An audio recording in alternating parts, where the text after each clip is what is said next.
Hello Johns, welcome back to another video. और दोस्तों, आज के वीडियो में मैं आपको कुछ ऐसे सुपरस्टार्स के बारे में बताना चाहूँगा जिन्होंने मेरे जैसे एक सुपर एवरेज स्टूडेंट को इतना केपेबल बना दिया कि मैं आज एजुकेशन के लिए या सोसाइटी के लिए कुछ कंट्रीब्यूट कर पा रहा हूँ। तो बिना देर की वीडियो करते हैं स्टार्ट। आप लोग बने रहिए मेरे साथ। मेरा नाम है मुदस्सर, आप देख रहे हैं कीप एजुकेटिंग योरसेल्फ। तो जैसे कि यार आज हम सब लोगों को पता है कि आज है टीचर्स डे। टीचर्स डे मतलब the birthday of our second president doctor Sarvepalli Radhakrishnan. Doctor Sarvepalli Radhakrishnan ने बोला था कि teacher should be the best minds in the country. और ये बात बिल्कुल ठीक है यार। We all know the important contribution of a teacher in the development of a nation. हमारी ज़िंदगी हो या हमारे देश की तरक्की हो, टीचर्स का एक उसमें बहुत ही इम्पोर्टेंट कॉन्ट्रीब्यूशन है। अगर मैं आपसे पूछूं यार कि आपका फेवरेट सब्जेक्ट कौन सा है या फिर आपका फेवरेट स्पोर्ट कौन सा है, तो आप मुझे कोई भी XYZ आंसर दे दोगे। लेकिन मैं आपसे पूछूं कि क्यों है वो फेवरेट, तो शायद आप बोलोगे कि यार वो मुझे पढ़ना बहुत अच्छा लगता है, मैं वो पढ़ने से बोर नहीं होता हूँ, मुझे उसमें इंटरेस्ट बहुत ज़्यादा आ गया है। और अगर फिर भी आपसे पूछा जाए कि इंटरेस्ट आपको आया है तो उसी सब्जेक्ट में इतना क्यों आया है, दूसरे सब्जेक्ट में इतना क्यों नहीं आया। और इसका सीधा सा आंसर होगा कि वो जो टीचर है, जो आपको जिसने वो सब्जेक्ट आपको पढ़ाया, उसने पहले तो इतने अच्छे से पढ़ाया कि आपको कॉन्सेप्ट समझ में आया, उसके बाद में और इतना अच्छे से पढ़ाया कि आपका इंटरेस्ट डेवलप हो गया। और इतना इंटरेस्ट डेवलप हो गया, उसने आपको इतना कॉन्फिडेंस दे दिया कि अब आप उसको फेवरेट सब्जेक्ट मानने लगे हो अपना, और आपके अंदर इतना कॉन्फिडेंस है कि यार इस चीज़ को मैं कर सकता हूँ। तो this is all because of a teacher. चाहे कोई स्पोर्ट्स हो या आपका कोई फेवरेट सब्जेक्ट हो, किसी चीज़ को फेवरेट बनाने में हमारे टीचर्स का बहुत इंपॉर्टेंट रोल आ जाता है। और पता है, ये चीज़ रियलाइज़ नहीं होती है। ये चीज़ रियलाइज़ होती है जब आप लाइफ में किसी एक पॉइंट पे पहुंच जाते हो और आप पीछे मुड़ के देखते हो। देन यू रियलाइज़ कि आपकी ज़िंदगी में कितने इंपॉर्टेंट रोल्स प्ले किए हैं आपके टीचर्स ने, जो हमें शायद उस टाइम पे रियलाइज़ नहीं होते हैं।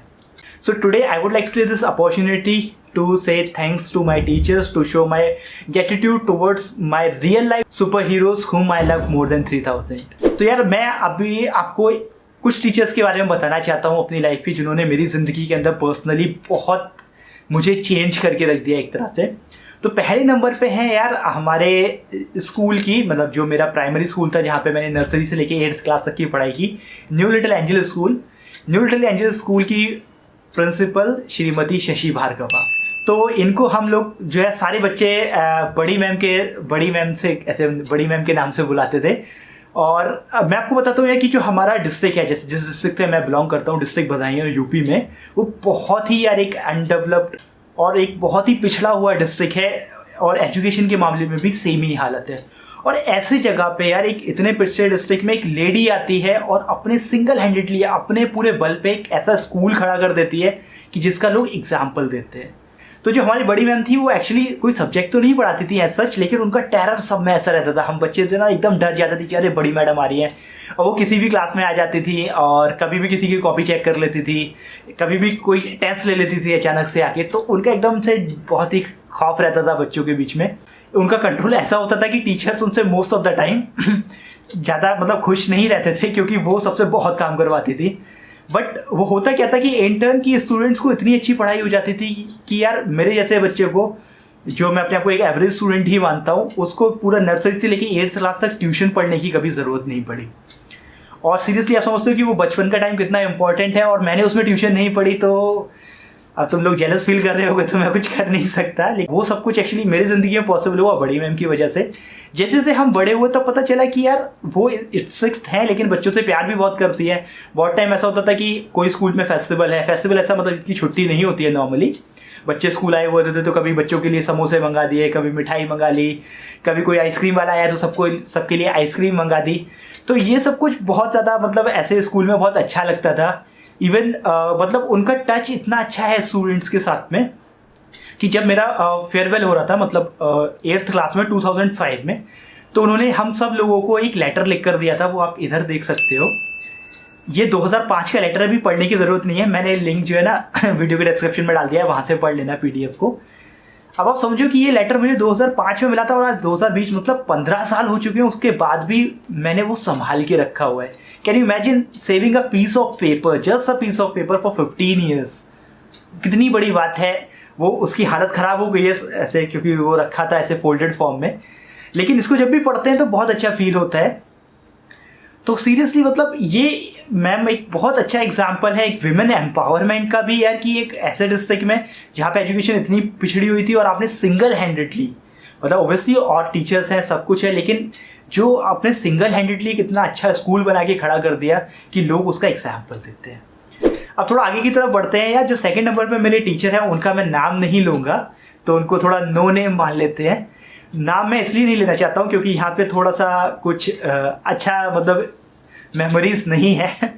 तो हुआ क्या था कि यार फिर हम आ गए 9th क्लास में। अब 9th क्लास में बड़े स्कूल में पहुँचे, बड़े स्कूल की बड़ी बातें, सब लोग एकदम इंग्लिश में बात कर रहे थे बहुत अच्छे से, टीचर्स भी एकदम सब इंग्लिश में आके पढ़ा रहे थे। और हम लोग क्योंकि छोटी जगह से निकले हुए थे, सेम ही डिस्ट्रिक्ट में थे लेकिन छोटी जगह से थे, तो ऐसा लगता था कि अरे यार ये क्या चल रहा है, एकदम पता नहीं हम लोग कैसे इसको कम्पीट कर पाएंगे ये सारे बच्चों से, टीचर्स। और वो टीचर्स का भी मतलब एटीट्यूड ऐसे था कि क्लास में आए एकदम सब उन्होंने इंग्लिश में पढ़ाया, ज़्यादा बच्चों के ऊपर ध्यान व्यान नहीं दिया। तो हुआ क्या कि यार अपने मैथ्स में थोड़ा सा गड़बड़ हो गई, मतलब मैथ्स में ऐसे कुछ 50-50 नंबर आने लगे, ठीक है, 40-50 ऐसे नंबर आ रहे थे 100 में से। तो हमने अपने एक टीचर से ट्यूशन लगाई, उनको हम पहले से जानते थे, वो बहुत अच्छे टीचर है, मैं मतलब ऐसे कुछ बुराई नहीं कर रहा उनकी।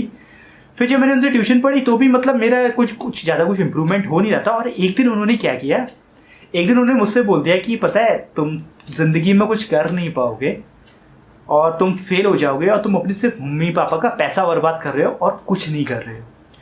और ये बात गाइस इतनी बुरी लग गई कि यार हम देखो एवरेज स्टूडेंट थे, इसमें कोई शक वाली बात नहीं है, बस मेहनत कर लेते थे और खुद के ऊपर भरोसा था कि एटलीस्ट ऐसा तो नहीं होगा यार कि कभी फेल हो जाना पड़ेगा लाइफ में और मम्मी पापा का पैसा बर्बाद हो जाएगा। तो उनकी बात इतनी बुरी लग गई कि उनकी मैंने सेम डे से ही ट्यूशन छोड़ दी। और फिर मैंने खुद इतनी मेहनत की कि जितना मैं ट्यूशन पढ़ के मार्क्स ला रहा था उससे ज़्यादा मार्क्स लेकर आया।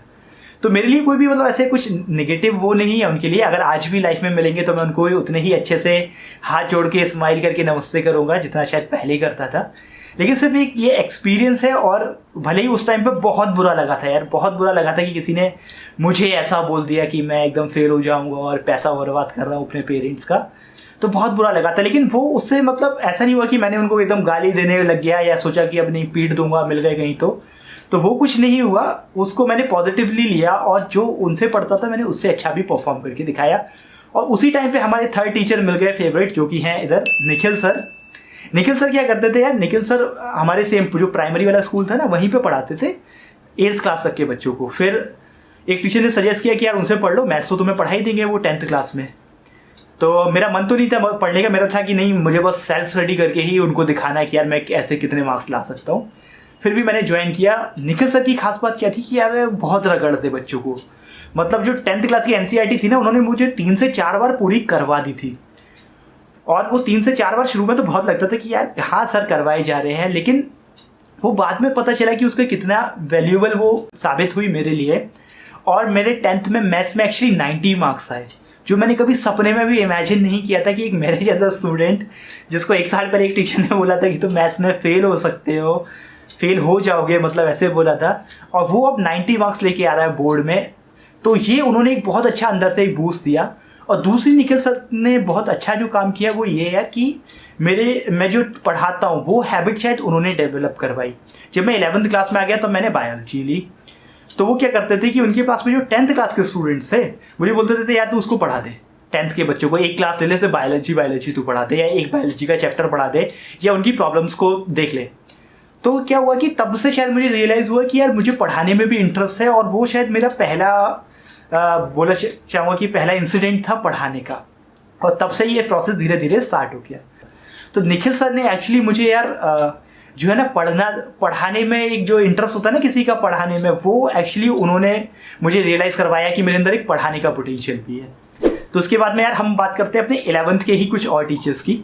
11th क्लास में मेरा मन था बहुत मैथ्स लेने का, क्योंकि मैथ्स में इंटरेस्ट आ चुका था, एक गुस्सा भी था थोड़ा सा कहीं ना कहीं अंदर।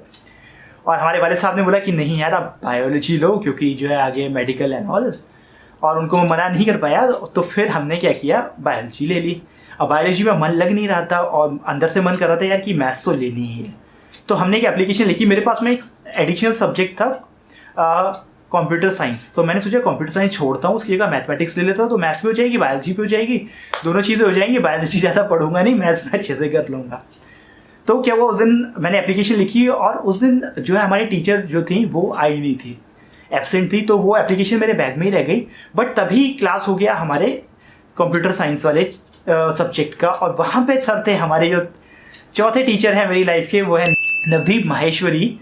ये रिसेंटली आए थे एमसीए करके, और इनका फर्स्ट जॉब था एक्चुअली, स्कूल में पढ़ाने का फर्स्ट एक्सपीरियंस था।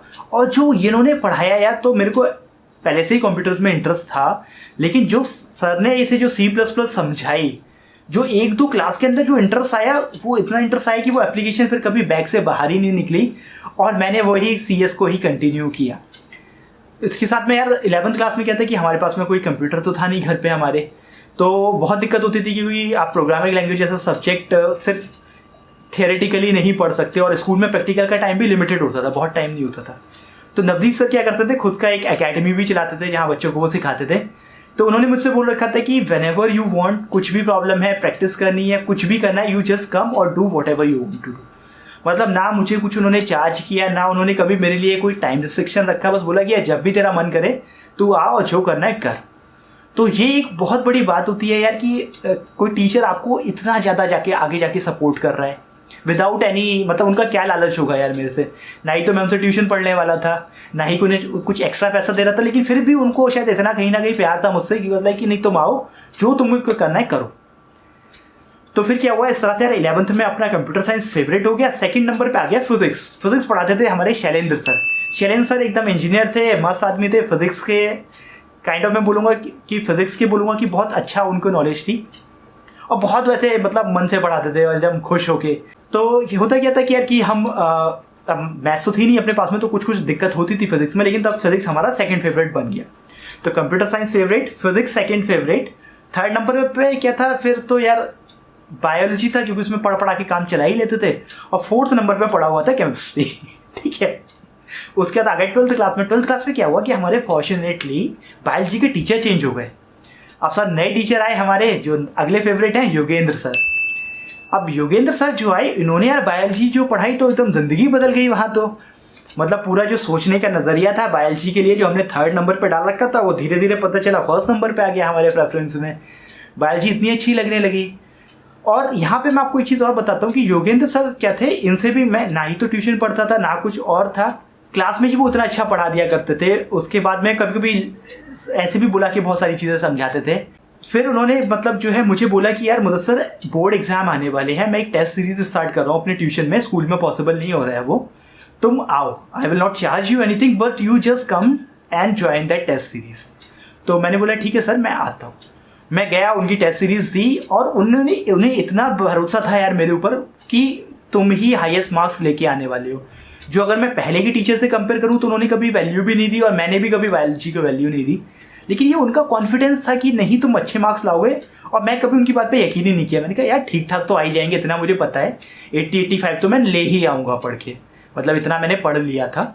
लेकिन उनका था कि नहीं तुम और लेके आओगे, और ये उन्हीं का बिलीव था यार कि I got 95 in board exams. मतलब ये भी कभी सपने में भी नहीं सोच सकता था कि मैं 95 बायोलॉजी में ला सकता हूँ। जो मैं मैथ्स वालों को सोचता था कि यार मैं बायोलॉजी में आ गया, मैथ्स वालों को मैं क्या कॉम्पीट करूँगा, उन लोगों को तो अच्छे मार्क्स मिलेंगे, बायोलॉजी में कहाँ इतने अच्छे मार्क्स आने वाले हैं। And getting 95 at that time was like, मतलब ये सिर्फ सर को ही भरोसा था, मुझे तो भरोसा था नहीं अपने ऊपर कि ऐसा कुछ हो जाएगा। तो यहाँ से आपको एक चीज़ समझ में आती है कि यार एक टीचर का काम पढ़ाना, आपको सब्जेक्ट में इंटरेस्ट दिलाना, उसके साथ साथ आपके अंदर एक कॉन्फिडेंस डेवलप करना भी होता है, जहाँ पे वो आपको एक फियर ऑफ फेलियर से ऊपर ले जाता है। वो आपको बताता है कि नहीं यार you have that potential and you can do, भले ही तुम उस चीज़ को बिलीव करो। 12th में कभी मैंने उनकी बात का बिलीव नहीं किया, और जैसे ही जब मेरे मार्क्स आए तो देन आई रियलाइज कि he was not wrong.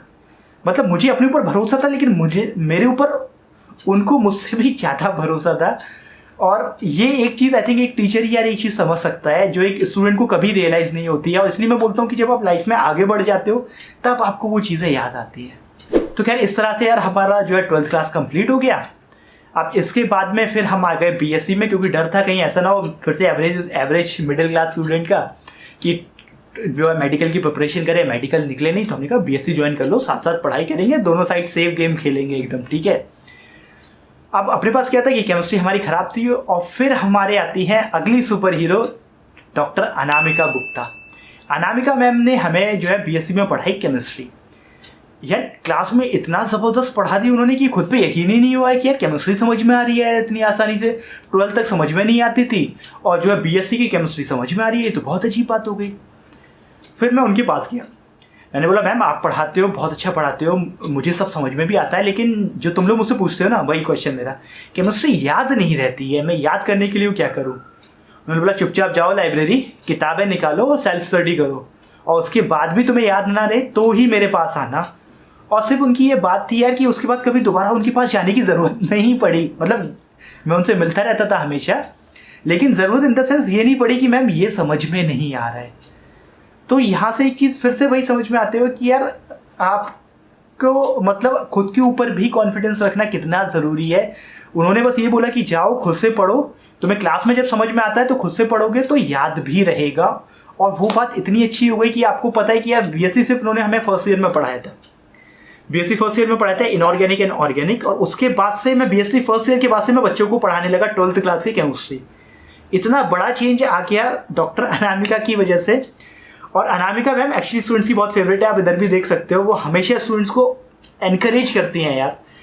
BSc में क्या हुआ था कि बीएससी खत्म करने के बाद में मैंने एग्जाम दिया आईआईटी जैम का। जैम मतलब होता है joint admission test for MSc in IIT. मतलब अगर आपको आईआईटी से एमएससी करनी है, जैसे मैं एमएससी बायोटेक के लिए अप्लाई कर रहा था, तो उसके लिए आईआईटी जैम का एग्जाम दिया और उसमें मेरी ऑल ओवर रैंक 8 आई, मतलब 8th rank all over India in general category, can you imagine. और इसके लिए मैंने 1 मिनट पढ़ाई नहीं की थी। मेरे दोस्त थे जो महीनों लगे हुए थे पढ़ाई करने में, क्योंकि मेरे पास दूसरा ऑप्शन मेरा मेडिकल था, तो मैं रात में मोस्टली मेडिकल के लिए पढ़ाई करता था, दिन में क्लासेस करता था अच्छे से।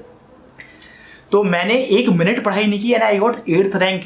और क्यों? क्योंकि मैं उस टाइम पे 11th 12th क्लास के स्टूडेंट्स को पढ़ाता था, एनसीईआरटी मेरे हाथ में थी अच्छे से, और फिजिक्स की ज़रूरत नहीं होती थी बायोटेक्नोलॉजी एग्जाम में इतने सारे में। तो मैंने आईआईटी जैम का एग्जाम निकाला 8th रैंक से। जेएनयू का एग्जाम होता है जो पूरे ऑल ओवर इंडिया का होता है, उसमें 22nd rank I. Tata institute of fundamental research का एग्जाम होता है, उसको मैंने क्रैक किया। और ये सारे एग्जाम्स के लिए कभी पढ़ाई नहीं की, सिर्फ बच्चों को पढ़ाता था और अपनी सेल्फ स्टडी करता था। यहीं पे बीएससी में यार एक और टीचर है प्रोफेसर रियाज महमूद। ये सर की मतलब कुछ बातें इतनी अच्छी है ना, इतनी अच्छी है जो मैं मतलब क्या ही बोलूँ यार। मैं तुम्हें बताता हूँ। देखो क्या हुआ था, जब हम 11th क्लास में थे तो हमारे पास में बायोलॉजी में एक चैप्टर था बायोमोलिक्यूल्स, और हमारे बायो के टीचर ने उतना अच्छे से कुछ पढ़ाया नहीं, और हमारी भी हिम्मत नहीं होती थी, डर लगता था उनसे क्वेश्चन पूछने में कुछ भी, क्योंकि वो झाड़ देते थे, कभी कभी मार वार भी देते थे बच्चों को। तो 11th में हमने बायोलॉजी में बायोमोलिक्यूल्स पढ़ा नहीं।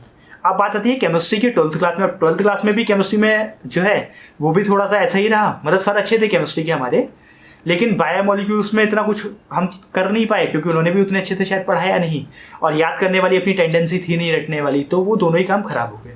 तो हमने सोच लिया था कि भाई बायोमोलिक्यूल्स हमारे समझ में नहीं आने वाले हैं। लेकिन बीएससी फर्स्ट ईयर बायोकेमिस्ट्री में बायोमोलिक्यूल्स होता सब्जेक्ट। अब आपको वो 1 साल तक पढ़ना था, मतलब जो आप एक चैप्टर को अवॉइड कर रहे थे, अब आपको वो 1 साल तक पढ़ना था। और फिर तो सोचा यार इसमें पता नहीं क्या ही करेंगे, जब एक चैप्टर हम पढ़ नहीं पा रहे थे, अब ये पूरा इसको एज अ सब्जेक्ट पढ़ना है। और फिर उस टाइम पे ही ये एंट्री होती है जिनकी मैं बात कर रहा हूँ, प्रोफेसर रियाज महमूद की। ये यार इतने मतलब इनके इतना डिसेंट टीचर मैंने अपनी ज़िंदगी में नहीं देखा। इनकी क्लास होती थी सुबह 8 बजे, और एज़ यूजुअल बहुत सारे बच्चे लेट आते थे। मतलब उस टाइम पे मैं पंक्चुअल था तो मैं टाइम पे पहुंच जाता था, लेकिन बहुत सारे ऐसे थे, कोई 8:05 पे आ रहा है, कोई 8:10 पे आ रहा है, और ये 8 बजने में जब 2 मिनट होते थे ना, तो वो वहाँ क्लास में अवेलेबल होते थे। मतलब पंक्चुअलिटी समझो सर की कितनी ज़्यादा थी। और इसके बाद में क्या होता था, जब स्टूडेंट्स लेट आते थे तो उन्हें बहुत गुस्सा आता था, लेकिन ये गुस्सा कभी भी मतलब स्टूडेंट पे हो ही कर ही नहीं पाते थे। पता है क्या बोलते थे कि ऐसा है, if next time you are coming late don't stand on the gate, just simply come and sit. मतलब ऐसे करके मतलब उनके डांटने की ये टोन थी कि भाई लेट हो रहे हो तो गेट पे खड़े होकर मुझसे मे आई कम इन मत पूछो, चुपचाप आओ क्लास में पीछे जाके बैठ जाओ, मुझे डिस्टर्बेंस नहीं चाहिए। और ये बोलते थे कि यार क्या है तुम लोग, छोटे छोटे बच्चे देखे हैं जो स्कूल 7 बजे उनका स्कूल होता है, वो स्कूल पहुंच जाते हैं उठ के, तुम लोग इतने बड़े हो गए हो, 8 बजे तुम्हें क्लास अटेंड करने नहीं आ पा रहे हो। लेकिन कभी भी उन्होंने यार किसी को डांटा नहीं, और वो सब्जेक्ट उन्होंने इतने अच्छे से पढ़ाया। अब मैं क्या बोलूँ कि तुम लोग जो है ना, वो मेरा वीडियो देखा ही होगा तुम लोगों ने, बायोमोलिक्यूल्स का, नहीं देखा है तो देख लेना, उससे तुम्हें समझ में आ जाएगा कि वो चैप्टर मैं कैसे इतने अच्छे से पढ़ा पाता हूँ। तो वो थे रियाज सर। इन्होंने समझाया कि यार एक टीचर का काम मतलब सिर्फ अगर वो गुस्सा नहीं भी करे तब भी बहुत अच्छा कुछ कर सकता है। बच्चे लेट आ रहे थे क्लास में, बहुत सारे टीचर ऐसे होते थे यूनिवर्सिटी में जो भगा देते थे, मतलब अगर आप 5 मिनट या 10 मिनट लेट आए तो बोलते थे get out from the class, class के अंदर ही मत आओ, जाओ। या फिर बहुत सारे ऐसे होते थे खड़ूस टीचर जो क्लास के अंदर बुला लेते थे बट आपकी अटेंडेंस मार्क नहीं करते थे, और आपको उस टाइम पे 75% अटेंडेंस की रिक्वायरमेंट होती थी एग्जाम्स देने के लिए। But Riyaz sir was like कि मैं तुम्हें अटेंडेंस भी मार्क करूंगा, I will teach you, but late आ रहे हो तो मुझसे पूछने की ज़रूरत नहीं है, चुपचाप आओ और क्लास में बैठ जाओ। तो इसलिए I think it was like worth mentioning him. Riyaz sir हो गए, एक और थे हमारे प्रोफेसर, इन्होंने इतना अच्छा यार बीएससी में पढ़ाया ना कि जो मेरा मेडिकल का जो इंटरेस्ट था ना वो खत्म होकर एक्चुअली रिसर्च में शिफ्ट हो गया। तो अब यहाँ पे देखो कैसे प्रायोरिटीज बदल रही हैं टीचर के साथ साथ। एक टाइम पे आपका कंप्यूटर साइंस फेवरेट था, एक टाइम पे फिजिक्स फेवरेट था, एक टाइम पे आपका मैथमेटिक्स फेवरेट था, फिर बायोलॉजी फेवरेट हो गया, फिर आप थोड़ा मेडिकल की तरफ ओरिएंट हुए, लेकिन फिर ऐसे टीचर्स मिल गए जिन्होंने आपको रिसर्च की तरफ ओरिएंट कर दिया। और फाइनली बीएससी फाइनल में मतलब ऐसे हो गया कि यार नहीं, मुझे भाई रिसर्च में ही जाना है, मुझे नहीं करना है मेडिकल। तो ये बात है। अब इसके बाद में क्या हुआ यार कि हम हमारे एमएससी में Tata institute of fundamental research, और पूरा एनवायरनमेंट यहाँ का अलग। यहाँ पे कोई सीनियर नहीं है, कोई जूनियर नहीं है, कोई टीचर नहीं है, सबको आपको नाम से बुलाना है। अब पता चला जो मेरी गाइड थी प्रोफेसर शोभना शर्मा, वो सीनियर प्रोफेसर थी उस टाइम पे, हेड भी थी, और मतलब मुझे अंदर से नहीं लगता था कि मैं कैसे उनको शोभना बुलाऊं। But then she was like, you know Mudassar, you my name is Shobhana, you have to call me like that. तो वहाँ पे टीएफआर में एक इतना अच्छा एनवायरनमेंट मिला कि वहाँ पे यार आपके लिए सब बराबर है। मतलब वो लोग ट्रीट करते हैं कि कोई साइंटिस्ट है तो कोई बात नहीं है, आप रिसर्च कर रहे हो तो आप भी एक दूसरे के बराबर हो, आप उनका नाम लेके बात कर सकते हो, उनसे कभी भी डिस्कस कर सकते हो कुछ भी। और ये जो एक यार माइंड में यहाँ से एक ओपननेस मिली, स्टार्टिंग में बहुत अजीब लगता था कि यार क्या कौन सी दुनिया में आ गए यार, ये इतना बड़ा कोई इंसान है, इतना बड़ा पता चला साइंटिस्ट है, इसको हम सर भी नहीं बोल सकते, इसके नाम से बुलाना है यार। बट थोड़े टाइम के बाद में वो मतलब इतना आप लोग घुल मिल जाते हो एक दूसरे से, इसलिए मैं भी मतलब नहीं चाहता हूँ यार कि कोई मुझे सर बोले। अगर आप मेरा नाम लेके भी बात करोगे तो I be really very happy with that. तो यहाँ पे मैं दो लोगों के बारे में डिस्कस करना चाहूँगा, एक है मंदार, एक है Sudarshan. Mandar was like a big brother to me. कुछ भी मेरे को ज़रूरत हुई रिसर्च में, ही वॉज ऑलवेज देयर। कोई मतलब उनका वो नहीं था कि बस तू बता तेरे को प्रॉब्लम क्या है, रिसर्च में प्रॉब्लम है, मुंबई में कोई प्रॉब्लम हो रही है, क्योंकि मुंबई में नए नए आए थे, लैंग्वेज का थोड़ा बहुत इशू हो जाता था, मतलब ज़्यादा मुंबई में इशू होता नहीं है, लेकिन फिर भी he was like no, I am there for you, you tell me whatever you need. तो मंदार ने बहुत कुछ सिखाया कि यार आप मतलब कैसे लोगों की हेल्प कर सकते हो, कभी भी अनकंडीशनल, मतलब कभी भी कुछ भी ज़रूरत है। वो आज भी मेरे वीडियोस देखते हैं और आज भी मुंबई आते हैं तो मुझसे मिल के जाते हैं। रिसेंटली मैं उनसे मिला था कुछ दिन पहले। और दूसरा इंसान है ये सुदर्शन, ये पीएचडी स्टूडेंट थे जब मैं एमएससी कर रहा था वहाँ पे, एमएससी बाय रिसर्च। तो सुदर्शन वॉज लाइक मतलब I was working with him only, और उसने मतलब क्या मैं तुम्हें बताऊँ, लाइफ में मैंने सुदर्शन से ज़्यादा चिल्ड आउट कोई इंसान नहीं देखा यार। मतलब मैं जो है एक्सपेरिमेंट, जब भी आप कोई भी आप पूछोगे किसी भी रिसर्च वाले बंदे से, मोस्ट ऑफ द टाइम आपके एक्सपेरिमेंट्स फेल ही होते हैं।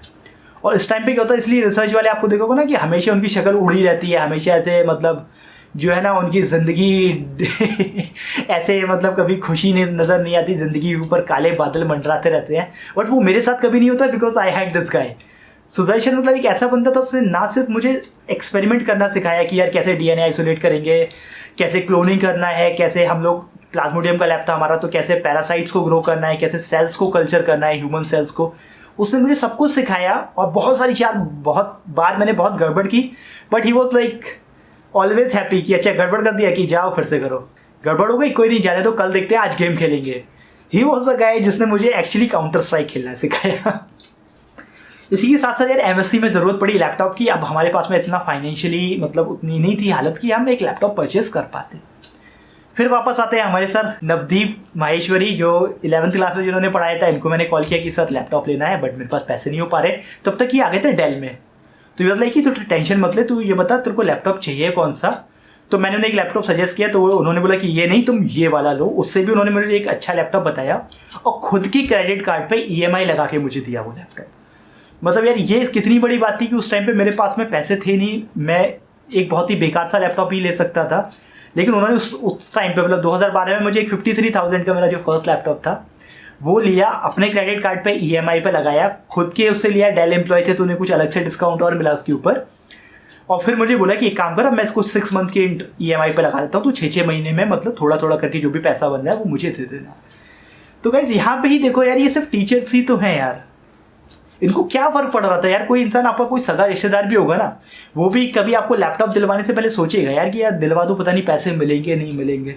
लेकिन वो उन्होंने सिर्फ मुझे 11th क्लास में पढ़ाया था, उसके बाद अब मैं MSc में उनको बोल रहा हूँ कि सर मुझे एक लैपटॉप चाहिए, एंड ही वॉज लाइक कि नहीं तू ले, मैं तेरे को अपने क्रेडिट कार्ड पे लेके देता हूँ।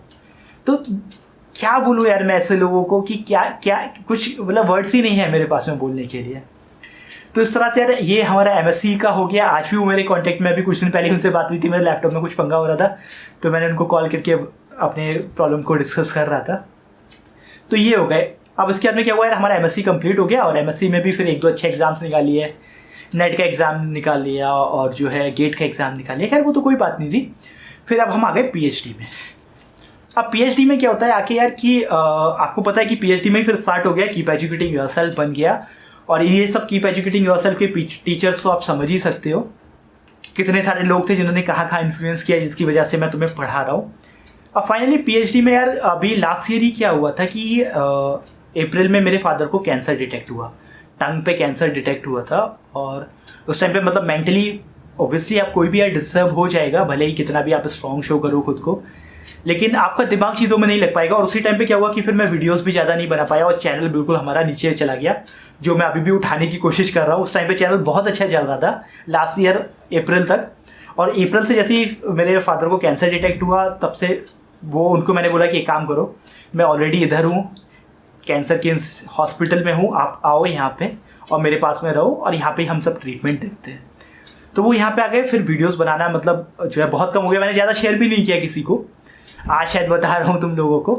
तो वो टाइम पीरियड ऐसा था यार कि किसी भी चीज़ में मन नहीं लगता था, ना ही लैब का काम ढंग से हो पाता था, क्योंकि आप रिसर्च भी कैसे करोगे जब आप मेंटली वैसे उस स्टेज में नहीं हो। फिर ये भी जाता था कि पापा के साथ रहना पड़ता था हर टाइम, कभी एक डॉक्टर के पास जाना है, कभी दूसरे डॉक्टर के पास जाना है, ठीक है, कभी कोई किसी टाइम पे उनका अपॉइंटमेंट है, फिर रेडिएशन स्टार्ट हो गया तो वहाँ पे एक अपॉइंटमेंट फिक्स होता था, खाने का भी देखना है। तो सारी चीज़ों में ऐसे हो गया कि वर्क वाला फोकस उतने अच्छे से नहीं हो पाया। और उस टाइम पे मैं यार अप्रिशिएट करने चाहूँगा अपने गाइड को, और डॉक्टर अशोक वर्मा को, ये मेरे PhD गाइड है। तो मोस्टली क्या होता है कि मोस्टली साइंटिस्ट जो है ना PhD वालों के पीछे लगे रहते हैं कि ये करो वो करो, बट मैं मतलब अप्रिशिएट करना चाहूँगा अपने बॉस को कि मतलब उन्होंने कभी भी मुझसे ये नहीं बोला कि हाँ, बोला कि यार कभी भी मतलब मुझसे ये सब नहीं पूछा कि तुम क्या कर रहे हो, लैब में क्यों नहीं आ पा रहे हो, या फिर इतना टाइम क्यों नहीं दे पा रहे हो अपने वर्क के लिए। ये ऑलवेज सपोर्टेड मी, लाइक कि नहीं, your father is here, first make sure कि उनका ट्रीटमेंट अच्छे से हो और सारा ध्यान अपना वहीं पे लगाओ, इधर का इतनी टेंशन मत लो। तो ये भी गाइस मतलब बहुत बड़ी बात होती है यार कि ऐसे टाइम पे आपको मतलब ऐसे टाइम पे कोई आपको थोड़ा भी सपोर्ट करते तो वो बहुत बड़ी बात होती है। तो यही सब लोग थे यार कि जिन्होंने लाइफ में कहीं ना कहीं बहुत इंपॉर्टेंट रोल प्ले किया है मेरे लिए। और जो भी मैं कुछ आज हूँ, मैं बहुत कुछ तो नहीं हूँ, लेकिन जो भी हूँ यार वो सब इन लोगों की बदौलत। तो अगर ये लोग मेरी लाइफ में नहीं होते तो शायद मैं आज इतना सब कुछ नहीं कर पा रहा होता जो आज कर रहा हूँ। इसके साथ साथ आगे भी बहुत कुछ करना है। कुछ यहाँ पे ब्लैंक लोग ब्लैंक आपको दिख रहा होगा, ये कोई और भी लोग हैं, लेकिन ये इनको मैं आपको तभी दिखाऊंगा जब मैं कुछ और भी आगे अचीव करना चाहता हूँ। जिस दिन वो अचीव हो जाएगा उस दिन मैं आप लोगों को बताऊंगा कि क्या और है भी मेरी लाइफ में जो मुझे अचीव करना है। तो गाइज फिर से बात करते हैं डॉक्टर सर्वपल्ली राधाकृष्णन की। उन्होंने बोला था कि teachers should be the best minds in the country. तो आज के टाइम पे यार मेरी देखो एजुकेशन सिस्टम से प्रॉब्लम ये है कि आज जो है ना मतलब मेजॉरिटी ऑफ जो टीचर्स है उनमें मुझे वो पोटेंशियल नज़र नहीं आता है। और मैं ऐसा मतलब किसी से दुश्मनी नहीं है मेरी, मैं हमेशा अप्रिशिएट करता हूँ टीचर्स को, लेकिन आज के टाइम पे बहुत सारे टीचर्स को मैं ऐसे जानता हूँ जो सीरियसली डिजर्व नहीं करते हैं टीचर होना। और टीचर्स को आज के टाइम पे एक ऐसा हो गया है कि एजुकेशन मतलब आपने एक उसको एज अ जॉब लेके रख लिया है। बहुत सारे लोग ऐसे हैं कि हाँ ज़िंदगी में आपने इंजीनियरिंग कर ली और सब कर लिया, फिर पता चला कहीं जॉब नहीं मिली तो चलो भाई टीचर बन जाते हैं। और वो टीचर बनने के बाद में फिर वो क्या कर रहे हैं, क्लास में कुछ भी पढ़ा रहे हैं, बच्चों को बोल रहे हैं कि ट्यूशन पढ़ो। और फिर तो ये सारी चीज़ों से मुझे दिक्कत है। मैं बस चाहता हूँ कि अगर ऐसे जो जेन्युइन टीचर मुझे मिले, अगर वो सबको मिल जाए यार, तो फिर प्रॉब्लम ही क्या है हमारे देश की। जो एजुकेशन सिस्टम हम लोग बोल रहे हैं कि हमारा एजुकेशन ख़राब है, बच्चे मतलब पढ़ाई कर लेते हैं उसके बाद में कुछ नहीं हो पा रहा है, तो कहीं ना कहीं दिक्कत एक यहाँ पे भी है। एंड आई रियली होप कि जो भी लोग टीचर बनने का सोचेंगे वो खुद के पैशन वाले टीचर हो। ऐसा ना हो कि सब मजबूरी में पता चला जो है कहीं से जुगाड़ लगाई उन्होंने और बीएड कर लिया और टीचर बन गया। ऐसे सीरियसली मैं बहुत लोगों को जानता हूँ कि जो सिर्फ just for the sake of job वो पढ़ा रहे हैं, जिससे एक डिजर्विंग कैंडिडेट की जगह जा रही है। और मतलब आप चलो ठीक है आप जॉब के लिए कर रहे हो यार, लेकिन आप देश का फ्यूचर बर्बाद कर रहे हो। आई रियली मतलब होप कि शायद आगे जाके ऐसा ना हो, या जो लोग अभी भी हैं they are obviously capable enough to teach, लेकिन शायद वो उसको जॉब से थोड़ा सा ज़्यादा लेके समझें, अपनी रिस्पॉन्सिबिलिटी टुवर्ड्स द कंट्री समझें। एक टीचर की रिस्पॉन्सिबिलिटी सिर्फ एक स्टूडेंट या क्लास तक सीमित नहीं है, वो उससे बहुत आगे जाके है। तो टीचर और स्टूडेंट का एक रिलेशनशिप ही अलग है। एक टीचर ही है जो एक स्टूडेंट को ना फियर ऑफ फेलियर से ऊपर लेके जाता है। हर इंसान के अंदर डर होता है यार, मेरे अंदर भी बहुत सारी चीज़ों का डर था पहले कि नहीं पता नहीं ये मैं कर पाऊंगा नहीं कर पाऊंगा, ऐसा होगा नहीं होगा। भले ही मैं किसी को शो ऑफ नहीं करता था, लेकिन एक टीचर ही ऐसे थे ना जो मुझे उससे ऊपर लेके जाते थे कि नहीं यार तुम कर सकते हो, हमें भरोसा है तुम्हारे ऊपर, तुम करोगे। और यही भरोसा यार मुझे तुम लोगों के ऊपर है। मैं जो भी तुम्हें पढ़ाता हूँ इतना भरोसा करता हूँ कि उसके बाद में अगर तुम सेल्फ स्टडी कर लोगे तो तुम्हें कोई भी दिक्कत नहीं आएगी। And hard work is the way to go यार। कोई भी आप बहुत बड़े से बड़ा एक्सपर्ट टीचर लेके आ जाओगे जिसको बहुत कुछ पता है, बहुत ट्रिक जानता है, but at the end of the day पढ़ाई आप ही को करनी है। तो ये टीचर्स डे पे मैं सारे टीचर्स को या जो भी स्टूडेंट्स के लिए लगे पड़े हैं, जो भी मतलब अपने टीचिंग को एक सिर्फ एक जॉब ही नहीं उसको मतलब एक अपना पैशन बना चुके हैं, I really salute all of them and I wish them a very happy teachers day. और जितने भी टीचर्स होते हैं they never need any wishes, they never need any thank you, क्योंकि वो जो काम कर रहे होते हैं ना वो थैंक यू से बहुत बड़ा होता है।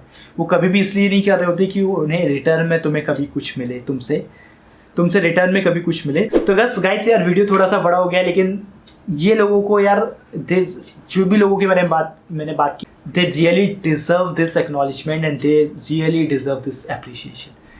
थैंक यू ऑल एक बार फिर से to make my life happy, to show me the right path, and I will always be grateful to you. So guys, thank you so much for watching this video. Keep educating yourself, educate others too. I'll see you in my next video. Till then, take care.